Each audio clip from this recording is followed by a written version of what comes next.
Hello, everyone. Welcome to another edition of the Live Ones. It is Friday, December 17th, 2021. We are only just a week away from Christmas, and the big story all across the world of sports is the Omicron variant wreaking havoc across just about every sports league out there. Hockey, of course, feeling the pinch. Basketball has been watching star players drop in and out of the league since the season started, but man, oh man, the NFL is really feeling it right now. The news just broke 10 minutes ago, as of this recording, that the Eagles Washington game is being moved from Sunday afternoon until Tuesday, which, man, you would really be forgiven for thinking that the entire world of professional sports just hates the city of Philadelphia. The 76ers had to play for 3 weeks in October and November with only 7 players total on their team, with everybody missing due to COVID. Their bench had to play something like 10 games by themselves.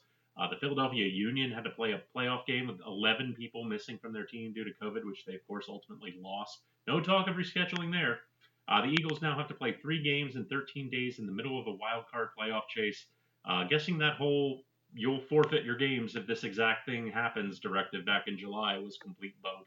And it's not just Washington. The Rams have something like 25 people now in COVID protocols. Their game is being moved as well. Just ridiculous. We had a 2-3 night last night with one of the worst beats imaginable in Thursday night football, a game that by rights should have had about 70 points on the board with all the scoring chances. The Chargers blew 3 opportunities inside the Chiefs' 5-yard line.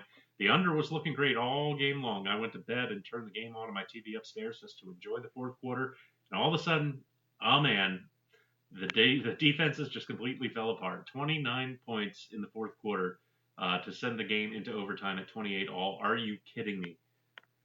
Well, that happens. You just got to roll with the punches. We're still up for the week. We've got more short slate sports action tonight as college hoops kind of goes on the back burner until after the holidays. We have the Cure Bowl to talk about, some NBA, some NHL. Let's get right to it.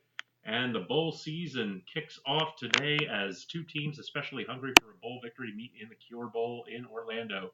Northern Illinois is one of the 2021 college football success stories, as the Huskies went from an 0-6 record in 2020 to a 9-4 record that included a MAC title victory over Kent State. No one thought they'd be here. Many people think they shouldn't be here, but they're here.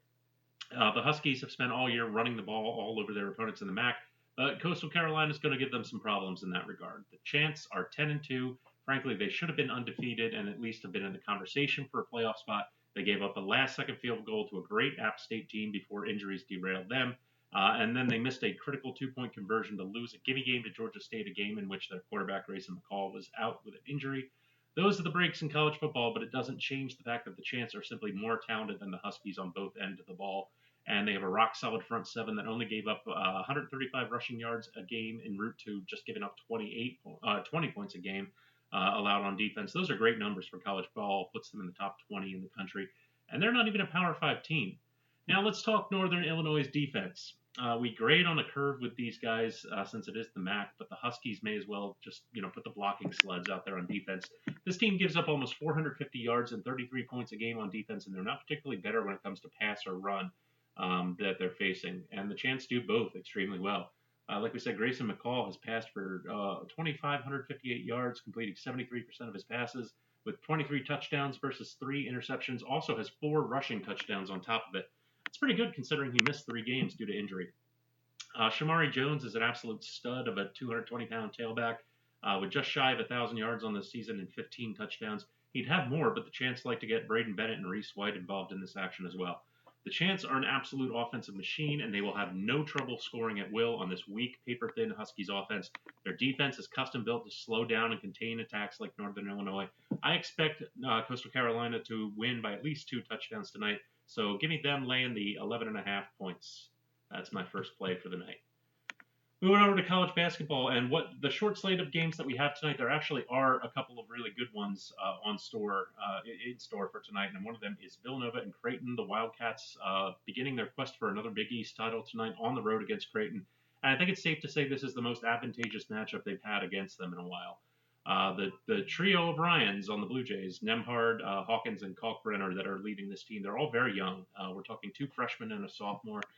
We saw that in Creighton's games against Iowa State and Arizona State, that they all kind of do have a tendency to fold their tents a bit under pressure and not really be able to grind out any significant amount of points. Not the case with Nova.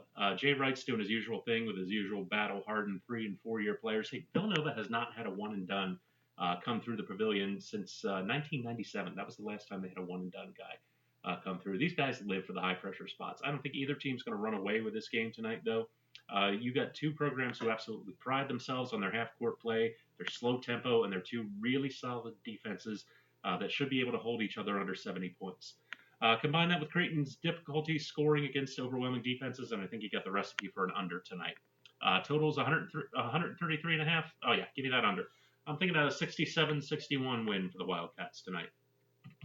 Over to the NBA, and we're headed out to the West Coast. And let me ask you something. Who wins when you put an absolutely hyperactive bunch of track and field athletes disguised as basketball players, driven by a singular will to score points as fast as humanly possible against a team so ensconced in an offensive-minded philosophy that they haven't bothered to play defense in the last decade? The betting public taking the over, of course. And man, it's a high over here between the Hornets and the Trailblazers at 230. But let's take a look at what we've got here. The Charlotte Hornets come into tonight dead last in defensive efficiency with a ridiculous 124.2 points against them per 100 possessions. That's insane. Portland is an extremely above average offense playing a template of a basketball team, and against the Hornets with a Damian Lillard healthy, it's very possible they could put up 130 of this total by themselves. Probably closer to like the low 120s, I would say. The Hornets, on the other hand, are the fastest paced team in the NBA, and it's not even a close second. 116 points per game on average, good for second in the NBA. They're seventh in the league in field goal percentage and first in the league in 3-point percentage. So it's not just like they're running up and down the court as fast as possible and just chucking up everything and letting points fall where they may. This team is incredibly well practiced on offense. They know what they're doing. Portland is 26th in the league in defensive efficiency. Their philosophy has always been that if you score enough points, with the way the game's been played for the last decade, with everyone chucking up threes like no one's business, there's no point in playing defense. You'll just win on your own points.